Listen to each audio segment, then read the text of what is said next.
तुमच्या स्त्री तत्वाचे दोन महत्वाचे भाग आहेत, म्हणजे थायरॉइड एक आणि गर्भपिशवी एक. आता गर्भपिशवी हीच तुमच्या स्त्रीत्वाची ओळख आहे. आणि आता काय झालं, तुम्हाला पीसीओडी झालंय, पिरियड्स मध्ये त्रास होत आहे, मेनोपॉज झालाय. म्हणजे तुम्ही हे जे विचारलं ना, तो खरंच खूप चांगला प्रश्न आहे की पूर्वीच्या काळी नव्हतं का हे मेनोपॉझल, प्रीमेनोपॉझल, पेरिमोनोपॉझल होतं? हे नव्हतं असं नाही. तो काळ वेगळा होता, त्या गोष्टी वेगळ्या होत्या, म्हणजे ते पण मी डिस्क्राईब करणारच आहे. पण तुमच्या स्त्री तत्वाच्या ह्या ज्या दोन महत्वाच्या गोष्टी आहेत, हे खूपच म्हणजे झाली की लगेच मला मेनोपॉजचा प्रॉब्लेम येतोय आणि गर्भपिशवी काढून. अगं बाई, तू तुझ्या स्त्रीतत्वाची ओळखच नष्ट करतीये, जी की तू सेलिब्रेट केली पाहिजे. तू तुझ्यात ती एनर्जी आहे आणि तू ती नष्ट करते. आधी का होत नव्हत्या ह्या सगळ्या गोष्टी? एक तर वेळेवर लग्न होत होती, बरोबर. पिरियड आला, त्याच्यानंतर काही वर्षांनी बरोबर ते लग्न झालं, वेळेत मुलं झाली, म्हणजे अगदी 8-8, 10-10 मुलं होती त्यांना.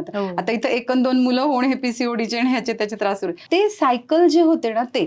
आणि ज्या वेळेस ही स्त्री 40शीत येत होती त्या काळातली, त्यावेळी हिच्या घरामध्ये नातवंड असायची. बरोबर. ठीक आहे, त्या नातवंडामध्ये ती खेळायची, रमायची. स्ट्रेस कुठे? स्ट्रेस आला तरी त्याला गाणं गाऊन दाखवायचंय, त्याला खायला घालायचंय.